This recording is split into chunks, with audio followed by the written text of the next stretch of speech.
नमस्कार सभी दोस्तों को। उत्तराखंड में जो पटवारी की भर्तियां आई हैं, आप सभी इससे अवगत हो चुके होंगे कि 513 टोटल पद निकले हुए हैं। सभी को बधाई। और जो लोग आवेदन के लिए एलिजिबल हैं उनको भी बधाई। और जो लोग अन्य परीक्षाओं की तैयारी कर रहे हो, अन्य परीक्षाओं की भी तैयारी करते रहें। ठीक है, तो चलिए, इसमें बहुत सारे क्वेश्चन आप लोगों द्वारा पूछे जा रहे थे पटवारी भर्ती को लेकर। बहुत सारे क्वेश्चन तो मैंने भी कुछ आयोग से कांटेक्ट करके, जो उन्होंने नंबर दिए हुए हैं, उन पर कांटेक्ट करके कुछ जानकारी, कुछ मेल द्वारा जानकारी लेने की कोशिश की गई। दोस्तों, सबसे पहले आपको बता दूं कि जल्द ही आपको ये इस विज्ञप्ति के अलावा एक बंदी रक्षक की विज्ञप्ति भी दिखने को मिल सकती है, जल्द ही दिखेगी आपको। और इसके अलावा एग्ज़ाम का कैलेंडर भी जल्दी जारी होने वाला है। तो उत्तराखंड अधीनस्थ सेवा चयन आयोग, ठीक है, सबसे ऊपर ये जो हमारा आयोग है, ये इन पदों पर विज्ञप्ति निकाला है। ठीक है, देखो कौन कौन से पद निकले हैं। मेनली हम अगर पदों की बात करें तो पटवारी और लेखपाल के पद निकले। कुल मिला के अगर बात करें तो सीधी से शब्दों में पटवारी की भर्ती निकली है। ठीक है, और जो तराई वाला एरिया होता है या जो मैदानी एरिया होता है वही लेखपाल है। ठीक है, वही पटवारी ही है, एक प्रकार का क्या कह सकते हैं, उसे पटवारी ही कह सकते हैं। ठीक है, चलिए देखते हैं। इसमें कुल 513 पद हैं पटवारी के लिए और पटवारी लेखपाल दोनों के लिए। तो विज्ञापन जो आपके प्रकाशित हुआ है ये 17 जून को हुआ है और ऑनलाइन आवेदन आपके 22 तारीख से होंगे, यानी 22 जून से आपके ऑनलाइन आवेदन इसमें होंगे। ठीक, तो 22 तारीख से आपको लगभग इसमें 1.5 माह का समय दिया जा रहा है। कोई भी फॉर्म भरने का जो यहाँ पे समय दिया जाता है वो 1.5 माह का होता है। ठीक है, तो जुलाई का महीना पूरा हो गया और अगस्त का, फिर इसकी डेट बढ़ भी सकती है। ऐसा भी नहीं होता है कि कोई फॉर्म की डेट ना बढ़ भी सकते, क्योंकि आजकल डॉक्यूमेंट बनाने में समय लग जाता है, तो आयोग जो है डेट बढ़ा भी देता है। लेकिन आप इसी भरोसे ना रहें कभी डेट बढ़ेगी करके।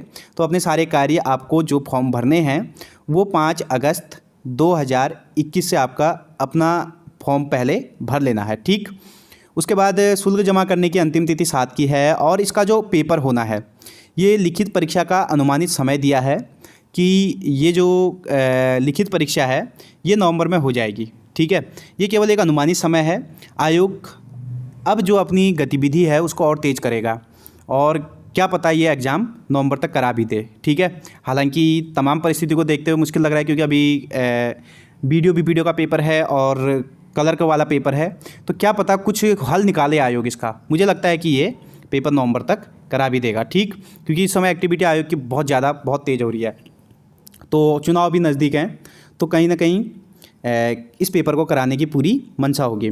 तो इसके बाद 5 अगस्त तक तो आप आवेदन कर सकते हो। 513 पद आपके पास टोटल हैं। ठीक है, आपको क्या करना पड़ता है, सबसे पहले UKSSC की वेबसाइट UKSSC आपको सर्च करना होता है। उसमें आपको एक ऑप्शन मिलता है OTR, आपको उसमें अपना OTR बनाना होता है। सबसे पहले क्या करना है, आपको OTR, जो ये सारा विवरण लिखा है, OTR की जानकारी, ये सब चीज़ें, टोल फ्री नंबर भी दिया हुआ है यदि आपको OTR में कोई दिक्कत है। ठीक है, तो उसमें OTR वाले ऑप्शन पे आपको अपना, सबसे पहले जो नए बच्चे हैं उनको अपना OTR बनाना पड़ेगा। और वो क्या करेंगे, OTR बनाने के बाद उसको, उसमें अपना सब कुछ डिटेल फिल कर लेंगे, वो हमेशा के लिए हो गया आपका। ठीक है, आप जब भी UKSSC कोई फॉर्म निकालेगा तो आपको अपने OTR को खोलना है, बस सीधा केवल फॉर्म पे क्लिक करना है, आपका फॉर्म उसी समय क्या होगा, क्योंकि आपके पास पूरा डाटा आपका OTR में बना हुआ है। ठीक है, वन टाइम रजिस्ट्रेशन, केवल एक बार। पहले से क्या होता था कि जब जितनी बार फॉर्म आते थे उतनी बार अपना फोटो लगाना पड़ता था, उतनी बार अंगूठा लगाना पड़ता था, उतनी बार फॉर्म भरना पड़ता था। लेकिन OTR में एक सुविधा ये है कि एक बार बनाओ इसे बस, उसके बाद जितने भी फॉर्म आएंगे आपको केवल उन पर क्या करना है, अपने OTR से क्लिक करना है, बस खत्म। आपका फॉर्म 2 मिनट या 3 मिनट में आपका फॉर्म क्या हो जाएगा, भर जाएगा, बशर्ते कि आपका जो OTR हो अपडेट भी हो, क्योंकि अपडेट भी इसमें ऑप्शन आता है। ठीक है, अपडेट भी करना पड़ता है। चलिए ठीक है, OTR बना लेना जिन्होंने OTR नहीं बनाया है। OTR बनाने के बाद आपको क्या करना पड़ता है कि ये फॉर्म भरना पड़ता है। यदि OTR में कोई दिक्कत है तो OTR बनाना आपको नहीं आ रहा है, तो आप तो आजकल साइबर कैफ़े वालों को सभी को आता है ये चीज़ें। ठीक है, और अगर नहीं आता फिर भी कोई दिक्कत भी हो रही है आपको, तो ये टोल फ्री नंबर 9520991172 ये आयोग का टोल फ्री नंबर है। और एक व्हाट्सअप नंबर भी इन्होंने दिया है 9520991174। ठीक है, तो या फिर यदि फिर भी दिक्कत हो रही है तो आप ईमेल आईडी चयन आयोग, ये हमेशा जवाब देते हैं, रात को 2-2 बजे उठकर भी ये जवाब देते हैं, इतनी मेहनत करते हैं।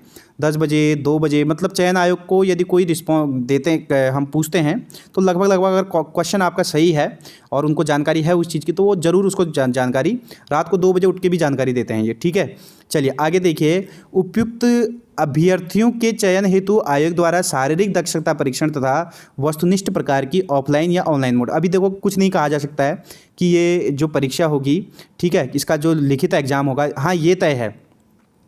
देखो इसमें सबसे पहले क्या होना है, इसमें दो चीज़ें होनी है, एक फिजिकल होना है और एक आपका वस्तुनिष्ठ प्रकार का पेपर होना है, ठीक है।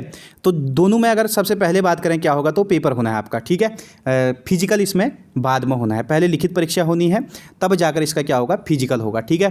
क्या क्या शर्तें हैं इसमें आगे बताते हैं, लेकिन पेपर का मूड मैंने आपको बता दिया है कि पहले लिखित परीक्षा होगी, उसके बाद जो है इसका फिजिकल होगा, और जो पेपर होगा वो ऑनलाइन या ऑफलाइन अभी आयोग ने तय नहीं किया है कि ये ऑनलाइन होगा या ऑफलाइन होगा, ठीक है। अभी ये तय नहीं कहा जा सकता, लेकिन इसका पेपर जो है वो चुनाव से पहले आयोग कराने की पूरी मंशा रखेगा, ठीक है।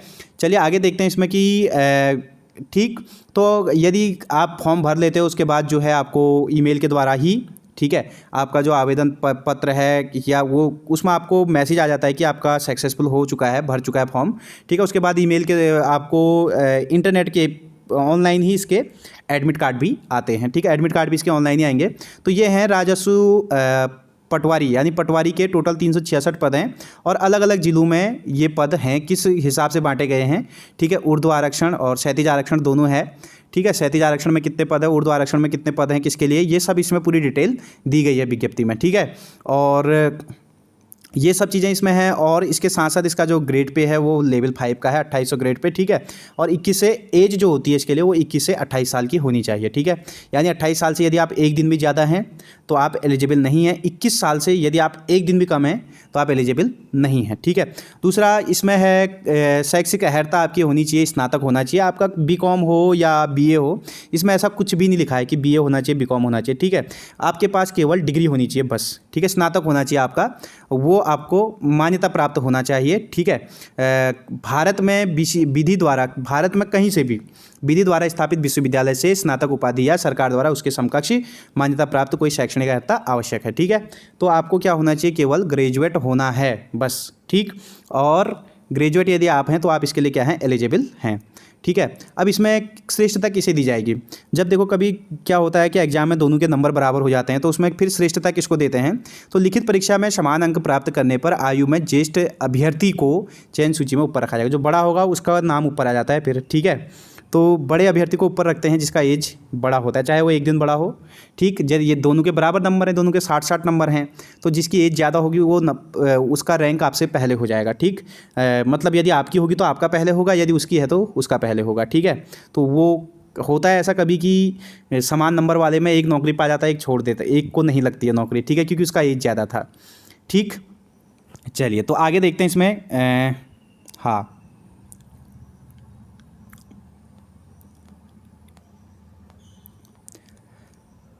अगला है इसमें शारीरिक दक्षता। शारीरिक दक्षता में इसमें है पुरुष पटवारी के लिए केवल है ये, ठीक है।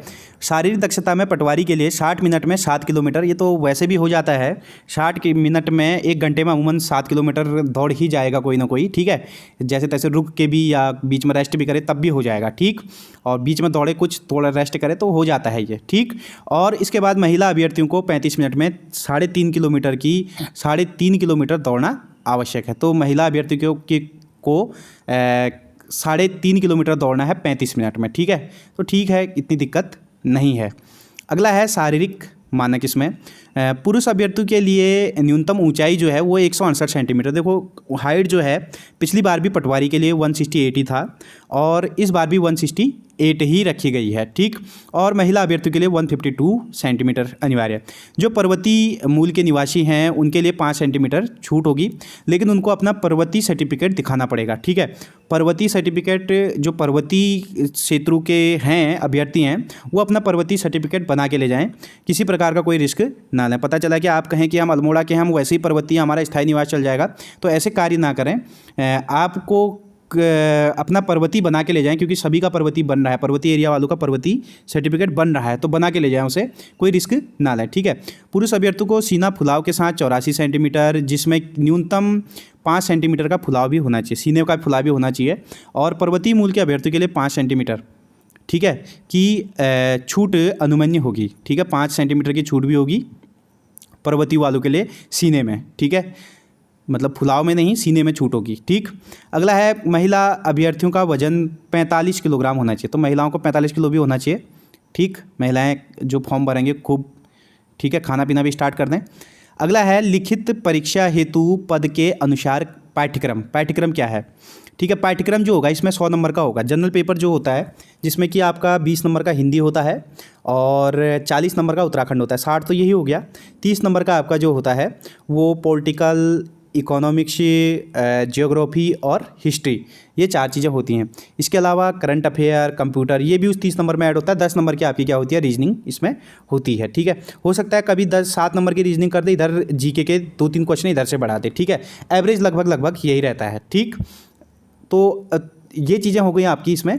बस इसमें आपकी साइंस नहीं होनी है, मैथ नहीं होना है। ठीक है, मैथ स्ट्रीम वाले अगर अकाउंट वाले भरते हैं तो उनको यही चीज़ें पढ़नी पड़ेगी, हिंदी, उत्तराखंड सामान्य ज्ञान और सामान्य। क्योंकि बहुत सारे लोगों को कन्फ्यूज है कि इसका सिलेबस क्या होगा, क्योंकि इसमें स्पष्ट नहीं लिखा हुआ है उत्तराखंड होगा। मैं आपको बता दूं कि जो ग्रेजुएट लेवल का वीडियो बीपीडीओ वाला जो सिलेबस है, सेम वही सिलेबस यहाँ पर भी है। ठीक है, आयोग ने स्पष्ट कह दिया अपने मेल में कि वही सिलेबस है और हमने वो सिलेबस पहले डाला हुआ है जी। बिल्कुल वो सिलेबस आपको आयोग की वेबसाइट पर मिल जाएगा, जिसमें कि 40 नंबर का उत्तराखंड जीके अनिवार्य है। ठीक है, इसमें उत्तराखंड जीके भी नहीं लिखा है, इसमें ये लिखा है कि केवल सिलेबस ये होगा करके, सामान्य हिंदी, सामान्य ज्ञान, उत्तराखंड सामान्य अध्ययन लिखा है। ठीक है, तो मैंने आपको सिलेबस भी बता दिया इसका, निश्चिंत रहें। इसके बाद है लेखपाल। लेखपाल के लिए आपके जो पद होंगे, लेखपाल के भी जो मैदानी ज़िले हैं उनमें लेखपाल के पद भी हैं। ठीक है, मैंने आपको कहा था कि पटवारी को मैदानी एरिया में लेखपाल के नाम से जानते हैं, तो लेखपाल के से ही नाम से इसे पहले से ही जाना जाता है, तो लेखपाल ही लिखा गया है यहाँ पे। ठीक है, और है पद सेम ही है, 5 लेवल 5 का ये भी है। ठीक है, और इसके लिए जो एज है, आयु सीमा है, वो 35 वर्ष तक कर दी गई है। 21 वर्ष से 35 वर्ष। ठीक है, वहाँ 28 था, तो जो 28 क्रॉस कर चुके हैं उनके लिए ये फॉर्म सही है, वो अपनी योग्यता यहाँ प्रदर्शित करें। ठीक है, और इसमें भी शैक्षिक अर्हता वही है, आपको मान्यता प्राप्त संस्थान से क्या होना चाहिए?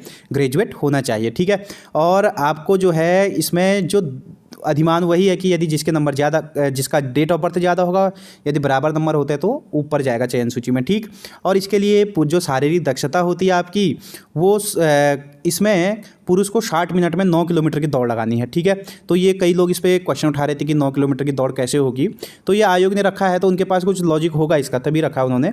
ठीक है, क्योंकि वो कानूनी हेल्प पहले ही लेते हैं तो इसलिए रखा है। यदि कुछ लोगों को ये लगता है कि ये गलत है या ये चीज़ें हैं, ठीक है, तो उन्होंने रखा है तो कार्मिक विभाग की नियमावली के अनुसार ही रखा होगा, या ये सब चीज़ें इसमें दर्शाई होंगी। ठीक है, कुछ ना कुछ उनके पास होगा आयोग ने। अब क्योंकि नियमावली जो बनाने का काम होता है वो कार्मिक विभाग का होता है, आयोग को काम है विज्ञप्ति बनाने का, तो आयोग तो नहीं करेगा ये कि दौड़ हम इतना रख दें वो रख दें। ठीक है, वो सरकार का काम है। तो अभ्यर्थियों को 35 मिनट में महिला अभ्यर्थियों को 4.5 किलोमीटर दौड़ना है और पुरुष अभ्यर्थियों को 60 मिनट में 9 किलोमीटर की दौड़ लगानी है इसमें। ठीक है, वहाँ 60 मिनट में 7 है, यहाँ 9 है। यदि कोई 9 किलोमीटर की दौड़ लगा गया तो लेखपाल बन जाएगा, यदि कोई 7 किलोमीटर के लगाता है, ठीक है, तो वो क्या बन जाएगा? पटवारी बन जाएगा। ठीक है, अच्छा चलो देखते हैं आगे। देखिए शारीरिक मानक क्या क्या हैं, इसमें भी वही चीज़ें हैं जो पटवारी के लिए था कि 168 की आपकी हाइट होनी चाहिए, 5 सेंटीमीटर की छूट पर्वतीय वालों को मिलेगी, और महिलाओं के लिए भी जो हाइट है वो 152 है, और महिलाओं का वजन इसमें नापा जाएगा वो होगा 45 किलोग्राम होना जरूरी है। ठीक है, इसकी भी जो परीक्षा होगा सेम ही होगा, एक ही परीक्षा होगा दोनों का, अलग अलग पेपर भी नहीं होगा, एक ही पेपर होगा दोनों के लिए। ठीक है, तो ये है जनरल सिलेबस पर आधारित। ठीक, अगला है इसमें सीधी भर्ती हेतु चयन हेतु प्रक्रिया क्या क्या होगी।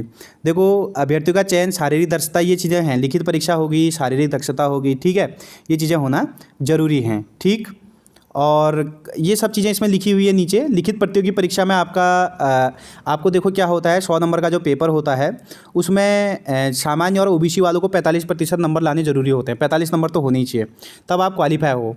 ठीक है, यदि आप 44 नंबर में आपके लिए कोई सीट हो भी जाती है तो तब भी, जैसे कि 50 पद थे, 50 पद में से 45 नंबर जिनके थे, होते होते नीचे होते होते 48 पद भर गए, लेकिन 45 नंबर वाले। अब 44 नंबर वाला ये कोशिश ना करे कि 2 पद हमारे लिए, वो 2 पद खाली माने जाएंगे, उन 44 नंबर वालों को नहीं रखा जाएगा। ठीक है, क्योंकि क्वालिफाई मार्क्स जो है इसमें 45% होना जरूरी है। तो सबसे पहली प्राथमिकता तो ये होनी चाहिए कि 45 प्लस होने चाहिए, उसके बाद 70, 75, 78 वो या 80 प्लस होने की उसके बाद की बात है। ठीक है, जो SC ST वाले हैं उनके लिए केवल 35 है पासिंग मार्क्स। ठीक है, और वे लिखित परीक्षा में अनर्ह माने जाएंगे, जिनके इनसे क्या होंगे, कम कम होंगे। ठीक है।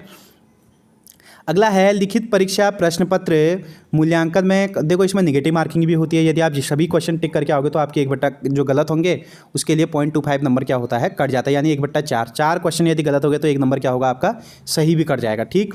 और अभ्यर्थियों को लिखित परीक्षा की प्रश्न बुकलेट, परीक्षा, ये सब चीज़ें होंगी अगर, ठीक है। ये तो अगर ऑनलाइन पेपर होता है तो भी पेपर मिल जाता है, आपने कौन से क्वेश्चन टिक किए हैं, ऑफलाइन होता है तब भी मिल जाता है। ठीक है।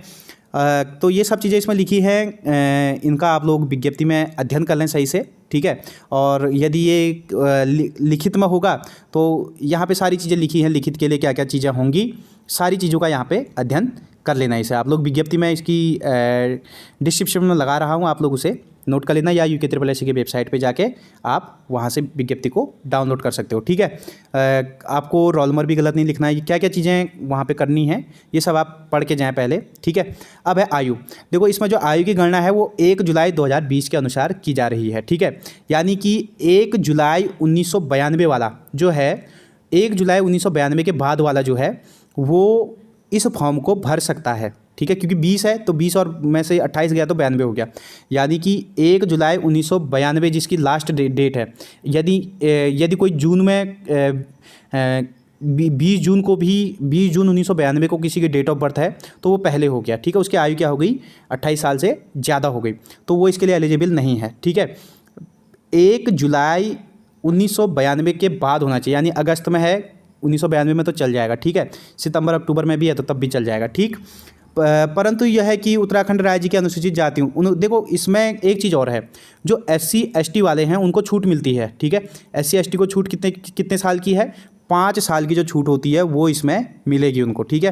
मेरी आयोग से इस बारे में बात हुई थी कि SC ST को कितना छूट मिलेगा इसमें, जो उनको अन्य भर्तियों में मिलता है वो छूट उनको यहाँ पे भी मिलेगा। ठीक है। साफ लिखा हुआ है नीचे से कि इसमें अनुसूचित, परंतु यह उत्तराखंड राज्य के अनुसूचित जातियों, जनजातियों और ऐसी अन्य श्रेणियों को जो सरकार के द्वारा समय पर अधिसूचित की जाए अभ्यर्थियों को की स्थिति में उच्चतर आयु सीमा उतने वर्ष की अधिक होगी। ठीक है। तो यानी कि उतने वर्ष की उनको छूट मिल जाएगी, वो भी उच्चतर में मिलेगी, निम्न में नहीं मिलेगी। कहीं ये मत सोचना कि 20 साल वाला भी भर लेगा निम्न में। ठीक है। केवल उच्चतर में मिलेगी बस। ठीक है। अगला है, चलिए ठीक है, ये सब चीज़ें इसमें दी हुई है। कुछ महत्वपूर्ण चीज़ें इसमें, एक चीज़ और है, ये चीज़ यहाँ पे लिखी हुई है कि उत्तराखंड लोक सेवा आयोग की परिधि के बाहर समूह ग की सीधी भर्ती के पदों पर भर्ती हेतु आवेदन करने के लिए वही अभ्यर्थी पात्र होगा जिसने अपनी हाई स्कूल एवं इंटरमीडिएट इसके समकक्ष स्तर की शिक्षा उत्तराखंड राज्य में स्थित मान्यता प्राप्त संस्थानों से प्राप्त की हो। यानी कि आपको जो है हाई स्कूल इंटर कहाँ का होना चाहिए, उत्तराखंड का होना चाहिए, उत्तराखंड के स्कूलों से पढ़ा हुआ होना चाहिए। ठीक है। तो अब वो जो मैदान जो जिलों से लगते हैं, जैसे कि यूपी जो बॉर्डर है उसे लगने वाला है, उन्होंने क्या किया कि हैं उत्तराखंड के लेकिन शिक्षा उनकी यूपी से हुई है। ठीक है। लेकिन तो उनके पास क्या होना चाहिए, उनके पास अगर उनका स्थायी निवास है, ठीक है, देखो इसमें साफ साफ लिखा है नीचे वाली जो लाइन है, यदि हो सकता है किसी के पिताजी CRPF में हो, बचपन से ही दिल्ली में रह रहे हों, ठीक है, तो जब वो दिल्ली में रह रहे हैं लेकिन उनका स्थायी निवास उत्तराखंड का बना है, तो क्या उन्होंने शिक्षा दिल्ली से प्राप्त की, क्या वो एलिजिबल नहीं होंगे, जबकि उत्तराखंड के भाई वो एलिजिबल हो जाएंगे। ठीक है। आपके पास जो स्थायी निवास होना चाहिए वो उत्तराखंड का होना चाहिए। राज्य के स्थायी निवासी जो उत्तराखंड से बाहर निवासरत हैं कि स्वयं या उनके पति पत्नी जैसी भी स्थिति हो या उनके पुत्र पुत्री सब समूह ग की सीधी भर्ती हेतु आवेदन के पात्र हैं। ठीक है। उनके को भाई जिनके अगर उनका स्थायी निवास नहीं है यहाँ का बना हुआ तब तो वो पात्र नहीं हैं, क्योंकि भाई उन्होंने क्या नहीं किया है, यहाँ का आवेदन, उनके पास यहाँ का स्थायी निवास नहीं है, पढ़े भी बाहर से हैं। ठीक है। तो वो यहाँ से भरने के पात्र नहीं होंगे। ठीक है। इस लाइन को आप ढंग से पढ़ लेना। ठीक है। मैंने आपको इसका मुख्य बात बता दी है। ठीक। मुख्य बात यह है कि यदि आप कहीं बाहरी राज्य से भी पढ़े हैं लेकिन आपका स्थायी निवास उत्तराखंड का है तब भी आप भर सकते हैं। ठीक है। अगला है अनापत्ति प्रमाण पत्र। जो अभ्यर्थी आवेदन करने की तिथि को सरकारी अर्ध सरकारी सेवा में, उन्हें, चलो ये तो खैर उनके लिए है कि NOC लेना जरूरी है। ठीक है। अगला है राष्ट्रीयता, भारत का नागरिक हो, और ये सब चीज़ें राष्ट्रीयता वाला ये देख लेना आप लोग, इन्हें खुद स्वयं पढ़ लेना। ठीक है। चरित्र भी पढ़ लेना, वैवाहिक स्थिति भी पढ़ लेना और शारीरिक स्वस्थता भी पढ़ लेना। ठीक है। इसमें शारीरिक स्वस्थता में क्या लिखा हुआ है, किसी अभ्यर्थी को सेवा में किसी पद पर तब तक नियुक्त नहीं किया जाएगा जब तक कि मानसिक और शारीरिक दृष्टि से उसका, यानी कि लास्ट में जब आपका सिलेक्शन हो जाता है तो आपको एक मेडिकल भी प्रस्तुत करना पड़ता है जो CMO के नाम से होता है। ठीक है। यदि अल्मोड़ा जिले हैं तो अल्मोड़ा जिले का CMO आपको एक मेडिकल देगा बनाकर। ठीक। तो वो किसी ऐसे शारीरिक दोष से युक्त ना हो, यानी कि ऐसा इसमें मेडिकल नहीं होता, खाली सीएमओ बना के देता है, ठीक है। ऐसा नहीं है कि मेडिकल आर्मी की तरह हो या पुलिस की तरह हो, ऐसा नहीं, सीएमओ बना के देता है जब आपका फाइनल सिलेक्शन हो जाता है, ठीक। तो जिससे उसे अपने कर्तव्यों का दक्षतापूर्वक पालन करने में बाधा पड़ने की संभावना, तो क्या पता कोई शारीरिक दृष्टि से इस प्रकार से मानसिक रूप से बीमार हो या इस प्रकार से, ठीक है। तो ऐसा भी कभी होता है, तो मेडिकल खाली एक सीएमओ देखता है, वो मेडिकल देता है, ठीक है। किसी अभ्यर्थी को सीधी भर्ती द्वारा नियुक्ति के लिए अंतिम रूप से अनुमोदित किए जाने से पूर्व उससे यह अपेक्षा की जाएगी कि वो वित्त हस्त पुस्तिका खंड 2 भाग 3 के अध्याय 3 में मूल नियम 10 के अधीन बनाए गए नियमों के अनुसार चिकित्सा परिषद की परीक्षा उत्तीर्ण करे, ठीक है। तो कुल मिला के अपना जो है जो सीएमओ साहब हैं उनसे एक मेडिकल लास्ट में बनाना पड़ता है, ठीक है। अब है आरक्षण, उर्दू आरक्षण, क्षैतिज आरक्षण। जो आरक्षण वाले हैं उनके लिए स्पष्ट है, और आर्थिक रूप से कमज़ोर, ठीक है, के लिए है। अच्छा, आर्थिक रूप से कमज़ोर के लिए क्या है, एक बार इसे आप लोग देख लें आरक्षण का क्या प्रावधान है। उत्तराखंड राज्य की अनुसूचित जातियों, जनजातियों, पिछड़ी जातियों, आर्थिक रूप से कमज़ोर वर्गों और अन्य श्रेणियों के अभ्यर्थियों के लिए आरक्षण भर्ती के समय प्रवृत्त राज्य सरकार के आदेशों के अनुसार किया जाएगा, ठीक है।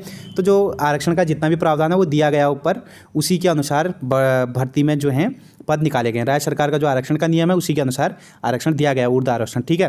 दूसरा क्षैतिज आरक्षण। क्षैतिज आरक्षण भी इसमें देखो आरक्षण 2 प्रकार का होता है, एक उर्दू आरक्षण होता है, एक क्षैतिज, ठीक है। अब मैं आपको आरक्षण तो इसमें समझाऊंगा नहीं, लेकिन जैसे लेकिन इतना ये समझ लीजिए कि जो हमारा उर्दू आरक्षण है वो नीचे को लिखे हुए हैं, जैसे SC ST OBC हैं, और क्षैतिज में हमारे आती हैं वुमेन हो गया, ठीक है, PH हो गया, ठीक। तो ये DFF हो गया, ये क्षैतिज आरक्षण में आते हैं, ठीक। जो EWS है वो उर्दू आरक्षण में आता है, ठीक है। तो इसमें क्या है कि उत्तराखंड के स्वतंत्रता संग्राम सेनानी और भूतपूर्व सैनिकों को क्षैतिज आरक्षण, तो जो एक्स आर्मी होता है वो भी क्षैतिज आरक्षण में आता है, ठीक। तो जो उधर की तरफ को लिखे हुए हैं, ठीक है, सीधे में लिखे हुए हैं, तो ऊपर विज्ञप्ति में, ठीक। तो उनको क्या होगा कि उत्तराखंड के प्रावधानों तथा समय समय पर राज्य सरकार द्वारा निर्गत नियमों शासनादेशों के अनुसार देय होगा, ठीक है। तो आरक्षण भी उनको भी देय है, उनके लिए भी पद स्पष्ट निकाले हुए हैं इसमें, ठीक। तो आवेदन पत्र के साथ आरक्षण संबंधी प्रमाण पत्र अपलोड करना अनिवार्य भी है, ठीक है। अब तीसरा है आर्थिक रूप से कमजोर वर्ग का आरक्षण उन्हीं अभ्यर्थियों को मिलेगा जिन्हें अनुसूचित जाति, जनजाति या पिछड़ा वर्ग का आरक्षण प्राप्त नहीं है, ठीक है। कहीं एक गलतफहमी में मत रहना आप लोग कि आप SC वाले हैं, आपको EWS का सर्टिफिकेट भी बना देंगे तो SC EWS हो जाएगा। तो SC और EWS दोनों ही जो आरक्षण हैं वो उर्दू आरक्षण हैं, ठीक है। और दो उर्दू आरक्षण नहीं मिल सकते हैं किसी को, ठीक। एक उर्दू मिलेगा और एक क्षैतिज, ठीक है, ऐसे मिल सकता है, लेकिन दोनों ही उर्दू आरक्षण नहीं मिल सकते हैं, ठीक है। तो जो SC ST वाले हैं, OBC वाले हैं, वो अपना ये सर्टिफिकेट ना बनाएं, EWS वाला इसको ना लगाएं। अगर EWS से भरते हैं तो EWS से ही भरेंगे फिर, ठीक है। भूतपूर्व सैनिक से उत्तराखंड का ऐसा, चलिए ये उनके लिए है, भूतपूर्व सैनिकों के लिए, ठीक है। और इसमें बहुत सारी चीज़ें नीचे दी हुई हैं, आप इनका फिर से पढ़ लें, क्या पता आपके लिए कोई चीज़ इसमें हो, ठीक है।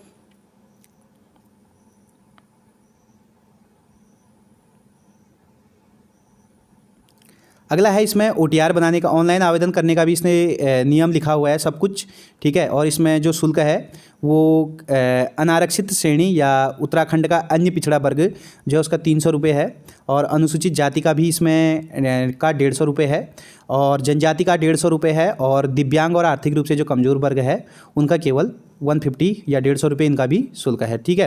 तो आवेदन पत्र भरने के लिए आप लोग ये चीज़ें देखें। यदि आवेदन पत्र में कोई चीज़ गलत भी हो जाता है तो OTR एडिट का विकल्प भी आयोग ने दिया है, ठीक है। सारी चीज़ें आयोग ने छात्रों के हित में की हैं कि जिससे अधिक से अधिक छात्रों का क्या हो सके, हित हो सके, ठीक है। यदि आप बना रहे हैं, OTR बना रहे हैं, तो इन चीज़ों को पहले पढ़ लें, ठीक। ये नियम, बहुत सारे नियम इसमें लिखे हुए हैं, परीक्षा भवन में कैसा आचरण होना चाहिए, सारे ये नियमों का आप लोग अध्ययन करके जाएंगे, ठीक। और चलिए फिर आज के लिए इतना ही काफ़ी है। लास्ट में संतोष बडोनी सचिव लिखा है, ठीक है। तो हमारे सचिव साहब को इन एग्ज़ाम को कराने की हम उम्मीद रखते हैं उनसे कि जल्दी से जल्दी एग्ज़ाम करा देंगे, ठीक है। और इससे सभी का फ़ायदा होगा, जल्द से जल्द एग्ज़ाम होंगे तो। लेकिन अगर देरी होती है एग्ज़ाम में तो फिर दिक्कत हो जाती है। ठीक है, तो संतोष बडोनी सचिव साहब से निवेदन होगा कि वो जल्द से जल्द इन एग्ज़ाम को कराएं और आप लोग कमर कस कर तैयारी कर लें। यदि आयोग ने नवंबर दिया है तो नवंबर में ही एग्ज़ाम को आप मान के चलें। ठीक है, तो चलिए नमस्कार, आज के लिए इतना ही काफ़ी है।